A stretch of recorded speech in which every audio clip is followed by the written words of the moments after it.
Apakah Allah Tritunggal secara eksplisit disebutkan dalam Alkitab? Istilah Tritunggal memang tidak ada dalam Alkitab. Istilahnya.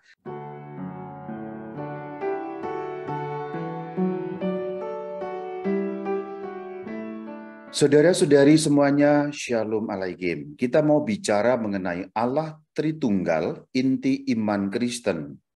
Kalau ada orang yang berbicara, baik itu orang biasa ataupun para pemimpin gereja, yang mengatakan, tidak usah perlu aneh-aneh, perlu mendalami Allah Tritunggal. Karena Allah adalah sebuah misteri. Jangan percaya dengan orang itu. Sebab apa? Sebab memang Allah Tritunggal diwahyukan dalam Alkitab, diwahyukan di dalam kitab-kitab suci, sehingga Allah ingin dikenal sebagai Tritunggal. Artinya Allah yang Maha Esa itu memperkenalkan dirinya sebagai Allah Tritunggal. Benar bahwa Allah tidak mungkin dikenal sepenuh-penuhnya. Nah, kalau itu benar, sepenuh-penuhnya tidak mungkin kita bisa menyelami misteri ilahi. Sebab kalau bisa dikenal, tentu bukan Allah lagi. Tetapi kita diizinkan untuk mencicipi melalui kitab-kitab suci. Oleh karena itu, hari ini kita akan melihat bagaimana ajaran Alkitab tentang Allah Tritunggal. Aku tidak akan menggunakan berbagai macam gambaran yang sering dipakai ini dan itu, karena gambaran bukanlah penjelasan. Gambaran membantu, tetapi gambaran atau simbolisme punya kelemahan-kelemahan. Maka hari ini aku akan menjelaskan berdasarkan Alkitab. Maka penjelasan ini dapatlah kita sebut sebagai penjelasan Alkitabiah. Tentu saja ini bukan seluruh penjelasan mengenai Allah Tritunggal, tapi paling kurang sebagai orang Katolik kamu mengetahui konsep dasarnya. Itu yang paling penting. Sebab nanti kemudian ketika konsep dasarnya diketahui, hal-hal yang lain kemudian penjelasan yang lebih rinci, urean-ureannya, penjabarannya akan lebih mudah. Pertama, kita akan bertanya, apakah Allah Tritunggal secara eksplisit disebutkan dalam Alkitab? Ini pertanyaan yang sangat mendasar. Sebenarnya Alkitab bicara apa tidak sih tentang Allah Tritunggal? Tapi sebentar, akan kuberi catatan. Istilah Tritunggal memang tidak ada dalam Alkitab, istilahnya. Tetapi apakah esensi mengenai Allah Tritunggal tidak ada? Yuk kita lihat. Kalau kita membuka Matius 28 ayat yang ke-19, kita akan mendapati ayat yang berbunyi demikian. Karena itu pergilah, jadikanlah semua bangsa muridku dan baptislah mereka dalam nama Bapa dan Putra dan Roh Kudus. Oh ya, catatan kecil. Dalam terjemahan Alkitab kita, yaitu terjemahan Alkitab TB, kata putra diterjemahkan dengan kata anak. Tetapi nanti aku akan pasti mengubah dengan terjemahan putra, sebab terjemahan putra sebenarnya yang paling pas. Kalau kita ucapkan dalam bahasa Latin, in nomine Patris et Filii et Spiritus Sancti. Filius itu anak laki-laki. Anak laki-laki lebih tepat putra. Itulah kenapa liturgi Katolik dalam bahasa Indonesia ketika mengucapkan nama Allah Tritunggal dalam nama Bapa dan Putra dan Roh Kudus. Kalau kita mengacu pada teks Yunaninya juga berbunyi huios. Itu juga artinya adalah anak laki-laki, dalam hal ini putra. Jadi nanti kalau misalnya ada terjemahan anak, misalnya anak Allah, anak manusia, aku akan langsung menerjemahkannya dengan kata putra, putra Allah, putra manusia. Ini sebagai sebuah catatan peristilahan. Jadi sebenarnya menurut Matius 28 ayat ke-19 ada Bapa, Putra, Roh Kudus. Inilah Tritunggal. Dengan demikian jelas sekali bahwa ayat tentang Tritunggal ada dan eksplisit di dalam Alkitab. Matius 28 ayat yang ke-19. Saudara-saudari, di bagian awal aku akan menjelaskan paham dasarnya. Sebenarnya kalau kita bicara mengenai Bapa, itu kita bicara mengenai Allah. Kalau kita bicara mengenai Putra, kita bicara mengenai firman Allah. Dan kalau kita bicara Roh Kudus, itu adalah rohnya Allah. Maka Bapa, Putra, Roh Kudus secara simpel adalah Allah dan firman-Nya dan rohnya. Maka kalau seorang Katolik berdoa dalam nama Bapa dan Putra dan Roh Kudus, secara simpel kita dapat menerjemahkannya demikian. Dalam nama Allah dan firman-Nya dan rohnya yang tetap bersama-sama kekal abadi tak pernah terpisah sedetik pun. Jadi sebenarnya pengertiannya demikian. Apakah pengertian yang seperti itu dapat dipertanggungjawabkan? Tentu saja. Mari kita melihat dalam kitab Kejadian 1 pada ayat pertama sampai ketiga yang menyatakan bahwa ada Allah bersama firman-Nya, bersama rohnya. Artinya apa? Sebenarnya Allah Tritunggal telah diwahyukan sejak kitab pertama dalam Alkitab. Meskipun belum terlalu jelas, belum dinamai, dan belum eksplisit seperti di dalam kitab-kitab Perjanjian Baru, terutama kitab Injil Matius yang tadi sudah kita lihat. Tetapi kalau kita melihat Allah bersama dengan firman-Nya, bersama dengan rohnya, sudah ada. Mari kita lihat. Bunyinya demikian. Kejadian 1 ayat 1 sampai 3. Pada mulanya Allah menciptakan langit dan bumi. Bumi belum berbentuk dan kosong. Roh Allah melayang-layang di atas permukaan air. Berfirmanlah Allah. Kalau kita mengacu pada ayat-ayat ini jelas ada Allah yang disebut pada ayat pertama, ada roh Allah yang disebut pada ayat yang kedua, dan ada firman Allah yang disebut di dalam ayat yang ketiga. Jadi Allah dan firman-Nya dan rohnya sudah ada dalam kitab-kitab Perjanjian Lama, terutama yang kita kutip, kitab Kejadian 1 ayat 1 sampai 3. Ada cukup banyak ayat yang menyebut Allah ada dengan firman-Nya, Allah ada dengan rohnya. Hanya saja yang jelas dan eksplisit barulah nanti dalam Perjanjian Baru yang diajarkan oleh para rasul sebagai dasar iman Kristen. Maka ingat, ini bagian pentingnya sebenarnya. Ketika kita bicara mengenai Tritunggal, itu bukan ada 3 Tuhan atau 3 Allah. Sebab Bapa adalah Allah, Putra adalah firman Allah yang satu itu, dan Roh Kudus adalah roh Allah yang satu itu. Dengan demikian Allah tidak mungkin terpisah dengan firman-Nya, tidak mungkin terpisah dengan rohnya. Sampai di sini sebenarnya Anda sudah paham konsep paling dasar mengenai Allah Tritunggal.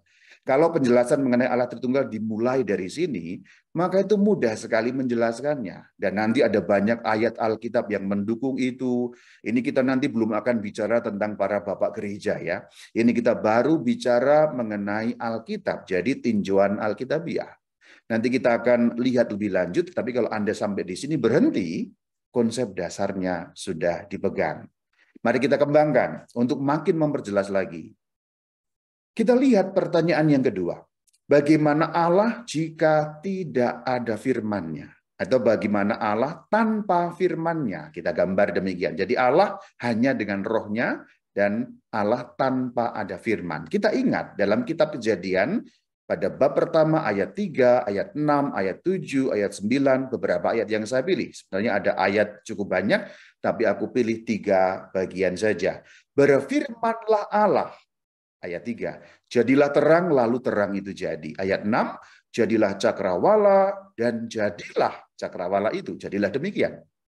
Ayat 9 juga begitu. Berfirmanlah Allah, hendaklah segala air yang di bawah langit berkumpul, dan seterusnya. Dan terjadilah demikian. Artinya apa? Artinya firman Allah penuh dengan kuasa. Perhatikan pengulangan-pengulangan yang muncul dalam ayat 3 dan seterusnya tadi. Berfirmanlah demikian, jadilah demikian. Jadi Allah berfirman, karena Allah punya firman, hanya dengan mengeluarkan kata-kata dalam bahasa kita, hanya dengan mengeluarkan kata-kata, Allah bisa membuat sesuatu. Artinya daya kuasa Allah ada di dalam firman-Nya. Maka kalau Allah tidak punya firman, kita coret sekarang itu ya. Kita bayangkan Allah tidak punya firman, Allah tidak punya firman, maka Allah tidak punya kuasa. Tidak mungkin terjadi apa yang sudah disebutkan di bagian-bagian awal tadi itu. Sekarang nomor selanjutnya, pertanyaan yang akan kita jawab seandainya Allah tidak ada rohnya. Yuk kita lihat. Jadi Allah hanya dengan firman-Nya, tapi tidak punya roh. Kita lihat bagaimana. Menurut kitab Injil Yohanes pada pasal yang ke-6 ayat 63, ada perkataan bunyinya demikian. Rohlah yang memberi hidup, daging sama sekali tidak berguna, dan seterusnya. Perhatikan, roh memberi hidup. Ayat ini penting untuk memahami. Jadi kalau rohnya kita coret, artinya Allah tidak punya roh, berarti Allah tidak bisa memberi hidup. Padahal Allah bukan hanya hidup, tapi Allah sekaligus yang menopang dan menyangga seluruh kehidupan. Artinya kalau Allah tanpa roh, Allah mati. Sekarang bagaimana kalau Allah tanpa firman, tanpa roh, Allah sendirian, tidak ada firmannya, tidak ada rohnya. Ya hanya Bapa saja, tapi tidak ada putra, yaitu firman, tidak ada roh kudus, yaitu roh Allah itu. Kita sudah ingat di bagian awal tadi, Allah berfirman maka jadi. Tapi kalau kita coret tanpa firman, artinya Allah bisu. Ini bahasa gampangnya. Allah bisu, Allah tidak bisa memberi petunjuk, bahkan Allah tidak bisa menciptakan. Sebab menurut kitab Kejadian, Allah menciptakan dengan firman-Nya. Maka kalau tidak ada firman, maka Allah tidak punya kuasa apapun, saudara. Jadi bahasa simpel Allah bisu itu punya implikasi Allah tidak berkuasa apa-apa. Sebab kuasa Allah ada di dalam firman-Nya. Jadilah demikian, maka jadi. Jadi kalau tidak bisa berfirman, tidak ada firman bahkan dikatakan demikian, ini pengandaian, maka Allah tidak punya kuasa apapun. Dan kalau Allah tidak ada rohnya, roh memberi hidup, kita coret roh itu sehingga Allah tidak punya roh, kita andaikan, maka Allah mati. Artinya Allah tidak bisa menopang kehidupan. Tidak mungkin ada dunia alam semesta ini. Tidak mungkin ada manusia. Tidak mungkin ada apapun yang hidup. Baik yang kelihatan maupun yang tidak kelihatan. Bahkan Allahnya sendiri itu pun tidak hidup kalau tidak ada roh Allah. Dan seperti itu bukan Allah. Jadi kalau Allah tanpa firman, itu bukan Allah. Kalau Allah tanpa roh, itu juga bukan Allah. Kalau Allah tanpa firman dan tanpa roh sekaligus, jelas itu bukan Allah. Jadi Allah harus ada bersama dengan firman-Nya dan bersama dengan rohnya. Oleh karena itu kita harus mengatakan Allah harus Tritunggal. Allah yang Maha Esa tidak mungkin kalau tidak Tritunggal. Sebab Allah harus bersama dengan firman-Nya, bersama dengan rohnya secara kekal abadi, tak mungkin terpisahkan sedetik pun juga. Maka Allah yang Maha Esa selalu Tritunggal. Allah Tritunggal adalah Allah yang paling masuk akal. Kalau kita mengatakan Allah yang Maha Esa, oke, ya. Tetapi bagaimana penjelasannya? Allah bersama dengan firman-Nya, bersama dengan rohnya. Nah itu baru Allah yang Maha Esa yang penuh dengan kuasa. Coret salah satu, Allah firman-Nya, rohnya. Coret salah satu, bukan Allah lagi. Nah di dalam bahasa agama Katolik, Allah diberi istilah Bapa, firman Allah diberi istilah Putra, roh Allah diberi istilah Roh Kudus. Sampai di sini, kalau kamu berhenti mendengarkan, konsep dasarnya sudah makin lebih jelas lagi. Dalam nama Bapa dan Putra dan Roh Kudus, sama dengan dalam nama Allah yang bersama dengan firman-Nya, yang bersama dengan rohnya, secara kekal abadi tak mungkin terpisahkan. Jadi kembali kepada gambar ini. Tentu saja aku harus mengingatkan gambar ini tidak mewakili apapun. Ini hanya untuk memudahkan kita berpikir. Allah tentu tidak seperti itu. Ini hanya untuk visualisasi, untuk mengingatkan bahwa Allah itu Sang Bapa, firman Allah itu Sang Putra, dan roh Allah adalah Sang Roh Kudus. Demikian penjelasan mengenai Allah Tritunggal. Ini belum menyebut satu ayat Alkitab pun ya, baru ada beberapa yang disebut. Kok bisa merumuskan demikian, Rama? Nah, dasarnya apa? Tentu satu Alkitab. Dan nomor dua, nanti aku akan menyebut beberapa landasan dari katekismus sehingga makin jelas lagi apa yang kusampaikan ini bukan berasal dari utak-atik pikiranku sendiri, tapi dari pengajaran resmi gereja. Mari kita kembali kepada Matius 28 ayat yang ke-19. Ada Bapa, Putra, dan Roh Kudus. Kemudian dirumuskan dalam Katekismus Gereja Katolik KGK pada artikel ke-233. Jadi berdasarkan ayat ini, Gereja Katolik membuat suatu rumusan. Mari kita lihat dan kita baca.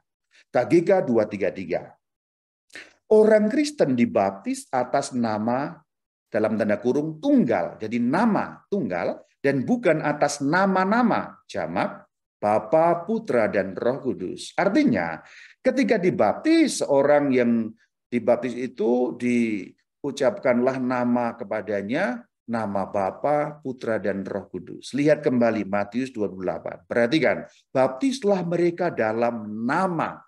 Kalau kita melihat dalam teks asli bahasa Yunani pun, itu juga tunggal.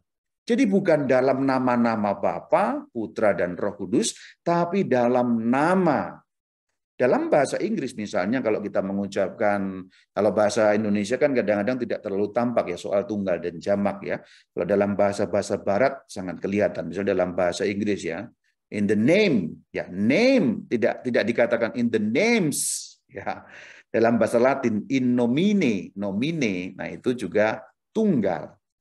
Jadi berdasarkan ayat ini, gereja merumuskan bahwa orang Kristen dibaptis dalam nama yang tunggal, Bapa, Putra, dan Roh Kudus sebagai satu kesatuan. Karena Bapa itu Allah, Putra itu firman Allah, Roh Kudus Roh Allah. Karena ada hanya satu Allah. Demikian lanjutannya.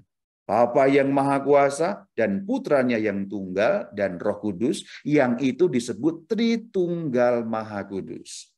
Jadi pada pengajaran gereja yang terdapat dalam katekismus, artikel keberapa disebut nama Tritunggal atau istilah Tritunggal Maha Kudus, yaitu pada artikel ke-233. Tentu saja kalau kita melacak penggunaannya itu sudah dari zaman kuno sekali. Kalau dalam bahasa Latin itu dikatakan Trinitas. Nah, Trinitas itu bahasa Latin, kalau bahasa Yunannya Triados. Triados itu kalau di timur digunakan, kalau di barat itu pakai bahasa Latin dengan istilah Trinitas. Trinitas diterjemahkan persis ke dalam bahasa Indonesia Tritunggal. Trinitas, Tritiga dalam bahasa Indonesia sama. Kemudian nitas dari kata unitas, uni satu, tunggal, Tritunggal. Itu terjemahan yang pas sekali untuk menerjemahkan bahasa Latin Trinitas dan bahasa Yunani Triados. Mari kita lanjutkan. Sekarang kita makin lihat rinciannya. Tadi sudah secara umum konsep dasarnya Anda sudah paham, tapi kemudian kita akan satu persatu ya Bapa, Putra, Roh Kudus begitu. Sekarang kita bahas Sang Bapa, yaitu Allah itu sendiri. Menurut iman Kristen yang berlandaskan pada Alkitab, Allah itu Esa. Tentu saja Esa, tunggal, satu-satunya.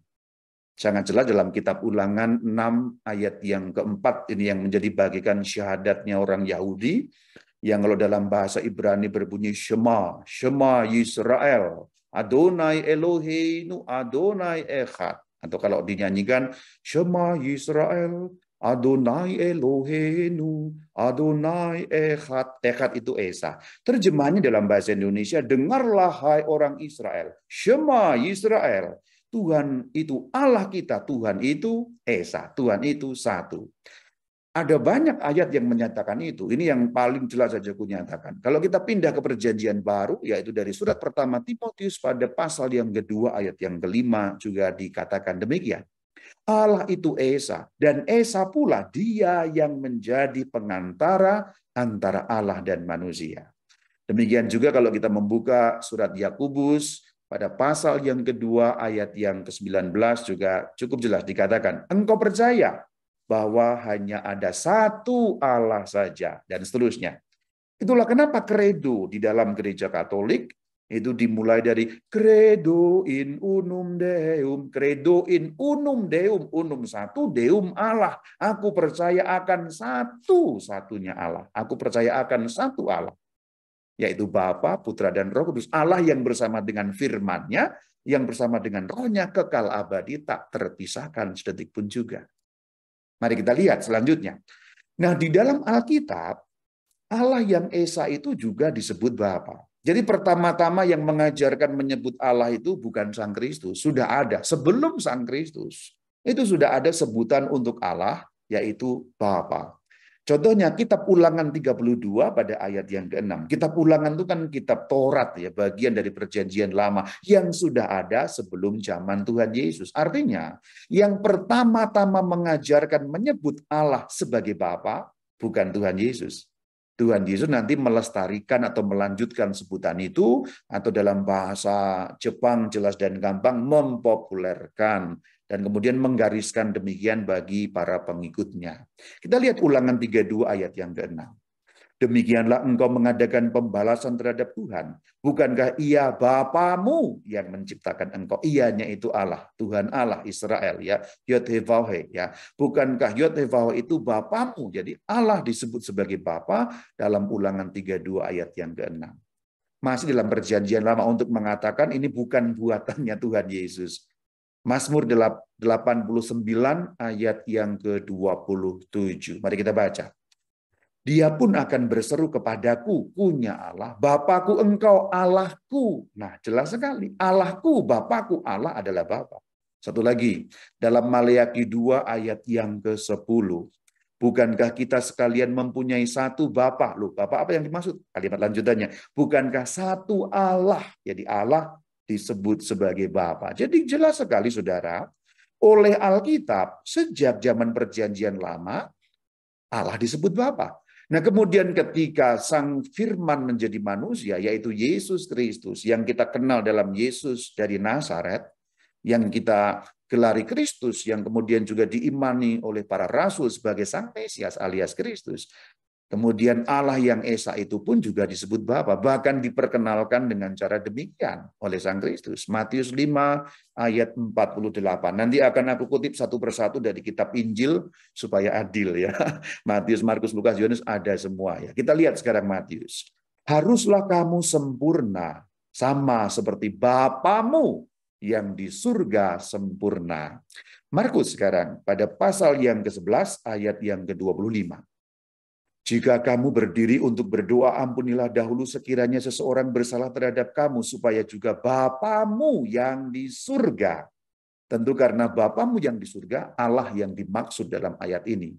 Injil ketiga, pada pasal yang ke-10 ayat yang ke-21, Injil Lukas.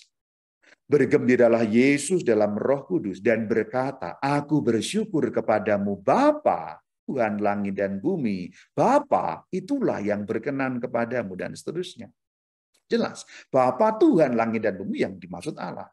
Sekarang Injil yang keempat, Yohanes 20 ayat yang ke-21. Kata Yesus sekali lagi, damai sejahtera bagi kamu, shalom alaikum. Sama seperti Bapa mengutus aku, dan seterusnya. Jadi sangat jelas bahwa oleh Sang Kristus, Allah yang Esa itu disebut Bapa. Demikian juga kalau kita mengenalinya dalam doa paling utama, doa yang diajarkan Sang Kristus, jelas Allah disebut Bapa. Bapa kami yang ada di surga. Our Father, Pater Noster, tercatat dalam Matius 6 ayat yang ke-9. Berdoalah demikian. Bapa kami yang di surga, dan seterusnya. Nah, karena ayat-ayat Alkitab yang sudah kita kutip demikian isinya, maka Gereja Katolik merumuskan dalam pengajaran resminya yang tercakup dalam katekismus, yaitu pada artikel 238 sampai 240 demikian. Kita akan lihat. Kita mulai dari 238. Di Israel, Allah dinamakan Bapa sebagai pencipta dunia. Ini rujukannya di Perjanjian Lama, salah satunya yang sudah kita lihat. Lebih lagi, Allah itu Bapa atas dasar perjanjian dan penyerahan hukum kepada Israel, anaknya yang sulung. Referensinya ada di Keluaran 4 ayat ke-22. Tidak saya buka, nanti Anda bisa membukanya sendiri. Jadi Israel oleh Allah dianggap atau diadopsi, diangkat sebagai anak yang sulung.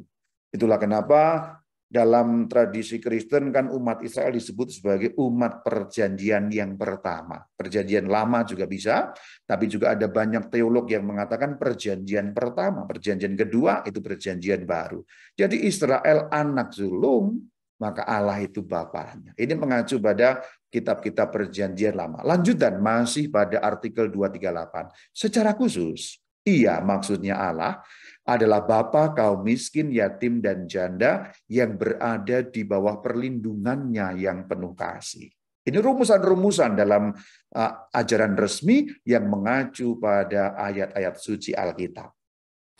Sekarang artikel 239 dari KGK. Mari kita perhatikan, ini bagian yang bagus sekali untuk kita kutip ya. Kalau bahasa iman menamakan Allah itu Bapa, sudah jelas, sudah kita bahas, maka ia menunjukkan terutama kepada dua aspek. Artinya, sebutan Bapa itu punya arti, punya makna dua hal. Allah adalah awal mula segala sesuatu dan otoritas yang mulia, dan sekaligus, nah ini makna yang kedua, kebaikan dan kepedulian yang penuh kasih akan semua anaknya. Jadi istilah Bapa, kenapa kemudian Alkitab mengajarkan kita supaya menyebut Allah sebagai Bapa? Kenapa Sang Kristus junjungan kita juga mengatakan Allah itu Bapa, sebutlah Allah itu Bapa, berdoalah Bapa kami. Karena kata Bapa, istilah Bapa itu bahasa iman yang maknanya adalah dua hal seperti yang tercantum dalam KGK 239. Maka kalau kemudian kita bertanya, sebenarnya kalau kita menyebut Allah sebagai Bapa, kenapa demikian? Simpelnya adalah karena begitulah Sang Kristus mengajarkan. Tapi apa artinya? Dua hal ini.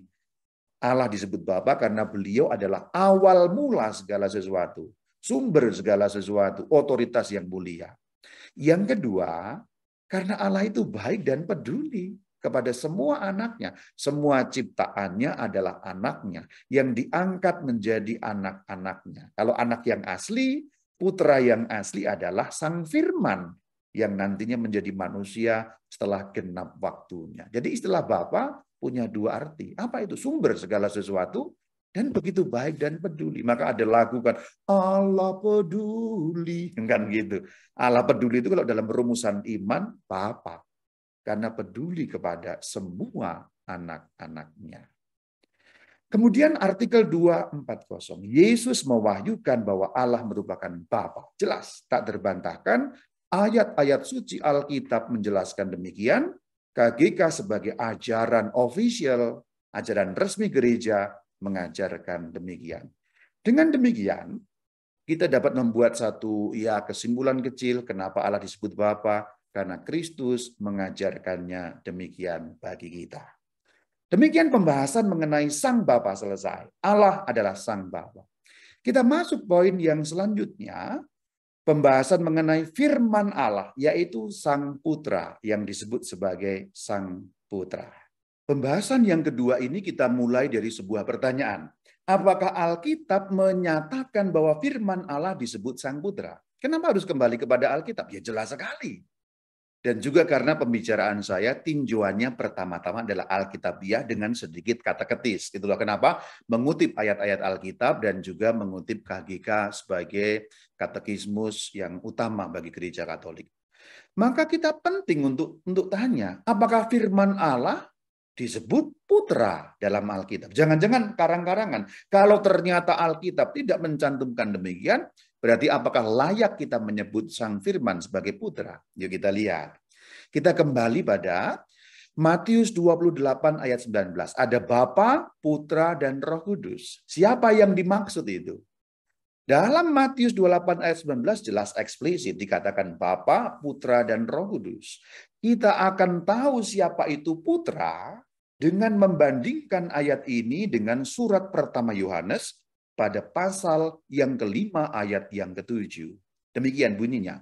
Ada 3 yang memberi kesaksian di dalam surga, Bapa, Firman, dan Roh Kudus. Dan ketiganya adalah satu.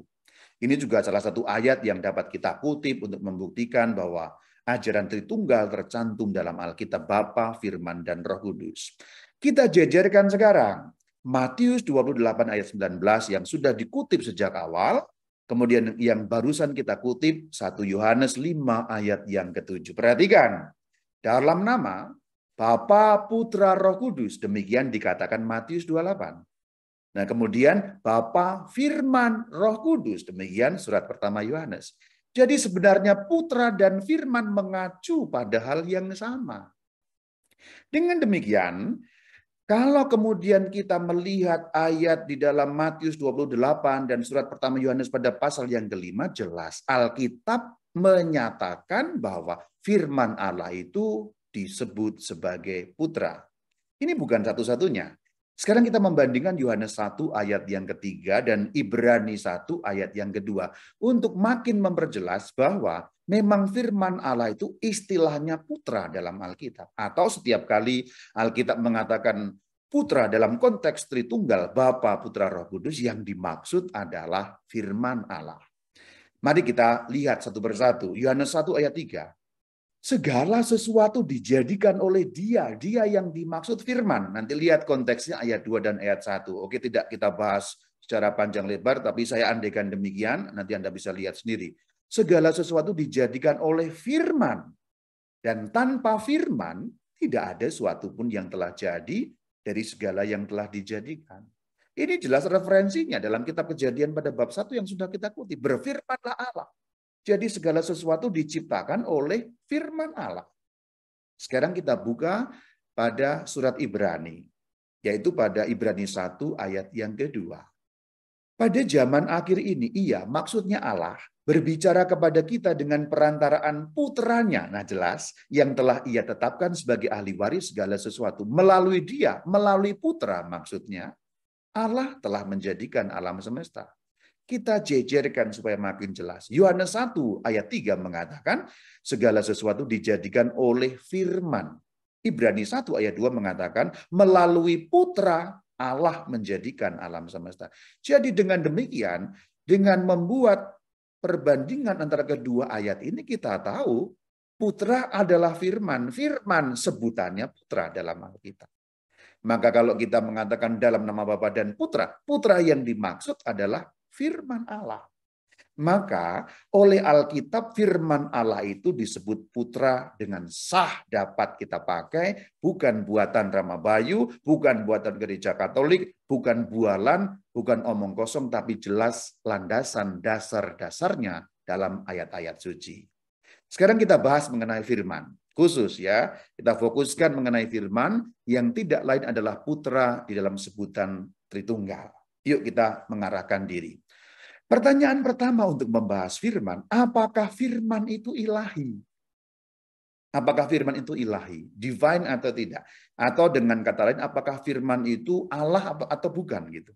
Allah atau ciptaan. Nah itu kan yang kemudian muncul pada tahun 300-an dalam debat-debat kristologis. Nah kapan-kapan kita bisa bahas ya, Konsili Nikea dan seterusnya. Tapi pertanyaan ini akan kita jawab juga dengan tinjauan Alkitabiah. Kita kembali pada Injil Yohanes. Sekarang paling awal Yohanes 1 pada ayat yang pertama.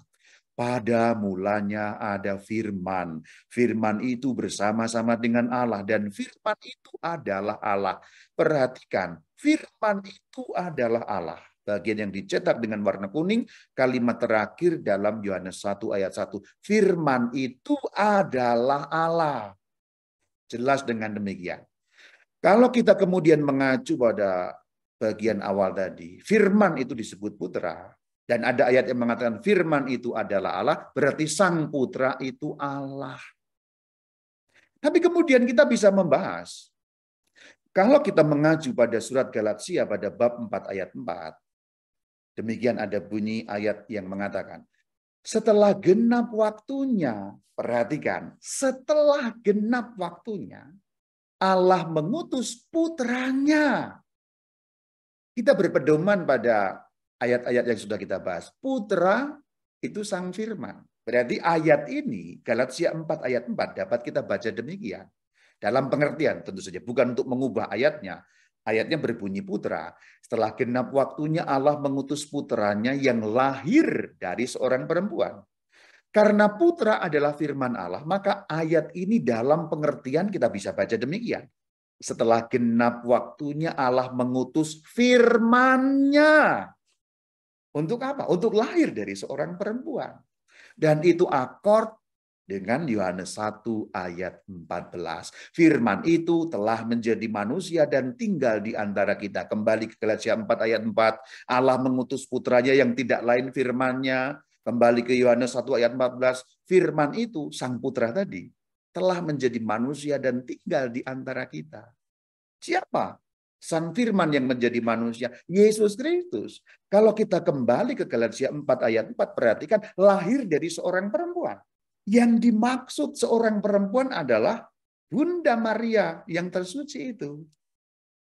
Jadi firman Allah menjadi manusia, lahir melalui seorang wanita, yaitu Bunda Maria yang tersuci itu. Yohanes 1 ayat 14 itu menjelaskan siapa identitas Yesus Kristus junjungan kita. Jadi kalau kita mengatakan Yesus adalah Allah, itu tidak bisa langsung, tidak bisa ujuk-ujuk dalam bahasa Sunda, tidak bisa kesimpulan akhir, tapi ada runutannya. Firman Allah itu telah menjadi manusia tinggal di antara kita. Firman yang mana? Firman yang disebut dalam Yohanes 1 ayat 1. Mulanya ada firman, firman bersama dengan Allah, dan firman itu adalah Allah. Dua ayat ini, sebenarnya kalau kita menggunakannya untuk menjelaskan siapa itu Yesus Kristus, cukup sudah. Yohanes 1 ayat 1 dan Yohanes 1 ayat yang ke-14. Siapa itu Yesus Kristus? firman yang telah menjadi manusia. Itulah Yesus Kristus junjungan kita. Jangan salah, saudara-saudari. Seringkali orang Katolik pun keliru. Keliru dalam arti pemahaman dasarnya tidak dikuasai. Yesus Allah atau manusia? Yesus Allah katanya. Manusia bukan, manusia. Loh manusia kok Allah? Nah bingung kan. Tapi ayat Alkitab mengatakan, firman yang menjadi manusia. Jadi Yesus Kristus adalah firman Allah yang menjadi manusia dari situ. Dengan mengacu ayat pada Yohanes 1 ayat 1, firman itu adalah Allah, maka kemudian kita juga bisa mengatakan Yesus adalah Allah. Tapi ada runutannya. Runutannya adalah Yesus Kristus itu firman yang menjadi manusia. Karena menurut Yohanes 1 ayat 1 firman itu adalah Allah, maka kita pun mengatakan Yesus Kristus adalah Allah. Jadi pernyataan Yesus Kristus adalah Allah tidak bisa begitu saja tanpa penjelasan apapun. Dalam perbandingan simpel ya ngawur tapi ada benarnya. Kalau kita mempelajari fisika ada E sama dengan MC kuadrat, ya nggak langsung begitu. Orang yang tahu betul-betul fisika, relativitas, Einstein dan sebagainya harus menjelaskan panjang lebar untuk sampai pada rumus itu. Jadi Yesus adalah Allah itu rumus yang perlu penjelasan. Tapi sebenarnya hanya cukup 2 ayat untuk menjelaskan itu, Yohanes 1 ayat 1 dan Yohanes 1 ayat yang ke-14. Dengan demikian, bagian yang selanjutnya kita semacam membuat kesimpulan kecil untuk mengingatkan kembali Sang Putra itu siapa. Yesus Kristus adalah firman Allah yang menjadi manusia. Mengingat bahwa firman itu adalah Allah, maka kita dapat mengatakan Yesus Kristus adalah Allah. Jadi sejak kekal sampai kekal, Yesus sudah ada bersama-sama dengan Allah. Tapi memang Yesus belum berbentuk Yesus. Oke, ini tanda petik. Ini bukan istilah teologi, tetapi ini istilah yang memudahkan. Yesus sudah ada belum sejak dunia diciptakan? Ya sudah ada, beliau kekal kok. Tapi belum bernama Yesus, belum berbentuk manusia. Yesus sebagai firman. Nah itu harus pengertian itu yang kita tahu. Atau dalam teologi kita mengenalnya dengan istilah Kristus pre-eksisten. Kristus pre-eksisten itu Kristus yang belum berwujud manusia. Tapi sebagai firman, beliau kekal bersama dengan Allah karena beliau firmannya Allah kok. Ayat-ayat pendukungnya untuk menunjukkan, yaitu Yohanes 8 ayat 58. Perhatikan, kata Yesus kepada mereka, sesungguhnya aku berkata kepadamu, sebelum Abraham ada, aku telah ada. Lihat ayat ini. Ayat ini diucapkan kira-kira 2000 tahun yang lalu. Dan Abraham itu 2000 tahun sebelum Tuhan Yesus. Jadi kalau dikatakan sebelum Abraham ada, dalam bahasa simpel, 2000 tahun yang lalu itu Abraham ada. Aku sudah ada sebelum Abraham. Akunya Yesus Kristus. Berarti memang beliau sudah ada. Tapi memang belum dalam wujud manusia. Kristus pre-eksisten sebagai firman yang bersama-sama dengan Allah yang adalah Allah. Yohanes 17 ayat yang kelima bukti yang lain. Sekarang ya Bapa, muliakanlah aku, akunya Yesus, di hadiratmu. Hadiratmu adalah Allah Bapa. Dengan kemuliaan yang kumiliki di hadiratmu sebelum dunia ada. Jadi sebelum dunia ada, Kristus pre-eksisten, sang firman yang belum menjadi manusia sudah ada. Bahkan yang menciptakan dunia adalah sang firman itu. Satu lagi, masih pada Yohanes pada pasal 17, tapi itu ayat yang ke-24. Ya Bapa, aku mau supaya dimanapun aku berada, mereka juga berada bersama-sama dengan aku. Sebab engkau telah mengasihi aku sebelum dunia dijadikan. Perhatikan sebelum dunia ada, pada ayat ke-24, sebelum dunia dijadikan. Kenapa ayat itu bisa muncul demikian? Karena memang Yesus Kristus adalah sang firman. Sebelum genap waktunya, ya beliau belum berwujud manusia, tetapi sebagai firman Allah yang bersama-sama dengan Allah yang adalah Allah. Ini saya kira cukup jelas. Sehingga Anda makin yakin kebenaran iman Katolik bahwa iman kepada Allah Tritunggal itu sungguh-sungguh ada landasannya dan masuk akal. Allah harus Tritunggal. Allah yang Esa tidak mungkin Allah kalau tidak Tritunggal. Nah itu kita kembali ke konsep dasar di bagian awal. Nah dengan ini kemudian saya bingkai supaya makin jelas. Kalau kamu mau tahu siapa Sang Putra, yaitu Firman, Yohanes 1 ayat 1 nyambung kepada Yohanes 1 ayat yang ke-14.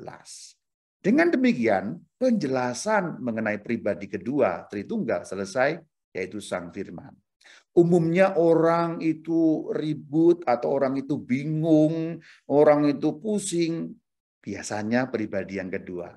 Kalau mendalami yang pertama tidak sulit ya biasanya Allah, Bapa, gampang biasanya begitu. Tapi pribadi kedua, Sang Putra, yaitu Firman, itu umumnya orang bingung. Pakai gambaran-gambaran malah kacau. Tetapi sebenarnya, aku beritahu rahasianya saudara-saudari, kalau kita kembali kepada Alkitab, semuanya clear. Alkitab memberi kita landasan yang kokoh itu semua. Jadi kalau menjelaskan Tritunggal, jangan pergi kemana-mana. Kembalilah pada basicnya. Kembalilah pada landasan iman kita, yaitu firman Allah yang tertulis, yaitu Alkitab. Nggak usah kemana-mana. Nggak usah pakai gambaran yang aneh-aneh. Gambaran membantu tentu saja. Tapi aku ingatkan, gambaran bukan penjelasan. Jadi nggak perlu Allah seperti telur, kuningnya, putihnya, kemudian cangkangnya. Memangnya Tuhan tukang nasi goreng apa? Ya tentu saja gambaran itu boleh, tapi gambaran punya kelemahan. Para bapak gereja pun menggunakan gambaran, tapi gambaran itu untuk membuat imajinasi kita yang terbatas. Namun kalau menurutku, tinjauan Alkitabiah itu yang paling penting dan awal dijelaskan, supaya kamu tahu apa itu Allah Tritunggal di dalam konsep dasarnya. Sekarang yang ketiga, gampang kalau yang ketiga. Yang pertama gampang, yang ketiga gampang, yang kedua itu yang repot. Kalau ketiga ini aku nggak akan banyak menjelaskan ya. Roh Allah ya roh yang kudus, karena Allah kudus, bahkan Allah maha kudus, ya rohnya disebut roh kudus, itu gampang lah. Membayangkannya pun lebih gampang kalau roh kudus. Jadi bagian roh kudus tidak aku jelaskan lebih jauh, hanya aku kutip-kutipkan saja mengenai ayat-ayat suci tentang roh Allah, roh kudus. Kejadian 1 pada pasal 1 ayat 1-2. Pada mulanya Allah menciptakan langit dan bumi, bumi belum berbentuk dan kosong, gelap gulita menutupi samudera raya, dan roh Allah melayang-layang di atas permukaan air. Sudah kita kutip, tapi kemudian untuk menjelaskan mengenai roh Allah, roh kudus, dikutip lagi. Lanjut, sekarang Yohanes 14 ayat 26. Tetapi penolong yaitu roh kudus. Nah, di dalam kitab Kejadian disebut roh Allah, dalam Injil Yohanes disebut roh kudus, itu hal yang sama. Itu menjelaskan pribadi yang sama. Penolong yaitu roh kudus yang akan diutus Bapa dalam namaku dan seterusnya dan seterusnya. Selanjutnya pada ayat di dalam tulisan perjanjian baru yang kelima, yaitu praksis apostolon atau kisah para rasul. Ini tentu istimewa bagi kita ya. Karena peringatan turunnya roh kudus itu diperingati pada hari Pentakosta, yang ayatnya ada di Kisah Rasul 2 ayat 1 terus nyambung sampai 11, tapi saya kutip ayat 1 dan 4 saja. Ketika tiba hari Pentakosta, mereka semua, yaitu orang-orang beriman 120 orang, berkumpul di satu tempat dan seterusnya. Lalu mereka semua dipenuhi Roh Kudus. Jadi memang istilah Roh Kudus itu khas perjanjian baru, meskipun dalam perjanjian lama sudah di sana-sini digunakan, tetapi tidak terlalu banyak. Hanya eksplisit diperkenalkan secara istimewa dalam perjanjian baru, terutama setelah Sang Kristus naik ke surga dan kemudian roh itu mendampingi, menaungi para rasul yang diutus ke seluruh dunia mewartakan Injil. Oke, bagian Roh Kudus tidak terlalu sulit lah ya. Maka aku berhenti untuk menjelaskan Roh Kudus, sebab bagian ini ya boleh dikatakan simpel-simpel belaka. Bagian terakhir untuk Anda pelajari lebih lanjut, karena kalau dikatakan di sini tidak cukup waktu, nanti Anda meluncur di channel YouTube Katkit Katekes, sedikit, tidak usah subscribe, nggak penting. Yang penting tonton. Ada 2 video yang dapat Anda tonton. Yang pertama, Dituhankan Konsili Nikea. Ini lebih akan menjelaskan pribadi kedua, yaitu Yesus Kristus, yang sungguh Allah, sungguh manusia, yang pada tahun 300-an diperdebatkan karena ada ajaran Arius yang kemudian dikenal sebagai Arianisme. Ini akan memperdalam pengertian Anda mengenai siapa itu Sang Putra, yaitu firman Allah. Jadi akan dibahas di dalam channel YouTube Katkit. Anda bisa nonton untuk memperdalam siapa putra dan bagaimana debat-debat teologis itu diselesaikan pada Konsili Nikea. Yang kedua, khusus mengenai Roh Kudus yang dibahas panjang lebar. Ada satu video yang judulnya Mengenal Roh Kudus. Atau nanti tidak usah dicari, langsung masuk ke YouTube saja, Anda ketik Katkit Nikea, sudah muncul. Karena Katkit itu sekarang sudah masuk pada pencarian, sudah gampang, jadi Katkit, kemudian diikuti dengan tema yang ingin dicari, sudah muncul. Katkit Nikea, pasti video ini akan ditampilkan bagi Anda. Katkit Roh Kudus, pasti akan muncul. Katkit Setan, muka saya yang muncul. Demikian pembahasanku mengenai Allah Tritunggal, inti iman Kristen. Semoga sebagai paham dasar cukup membuat Anda paham apa itu Allah Tritunggal. Terakhir, jangan percaya kalau ada orang bilang Allah Tritunggal tidak dipahami. Bisa dipahami, bahkan sangat masuk akal sebab Allah mewahyukannya demikian kepada kita. Ya memang bahwa Allah sepenuh-penuhnya tidak bisa dipahami, itu benar. Tapi kita diizinkan mencicipi wahyu Allah itu yang memperkenalkan sebagai Sang Tritunggal yang Maha Kudus, Bapa, Putra, dan Roh Kudus. Kemuliaan kepada Bapa dan Putra dan Roh Kudus, seperti pada permulaan, sekarang, selalu, dan sepanjang segala abad.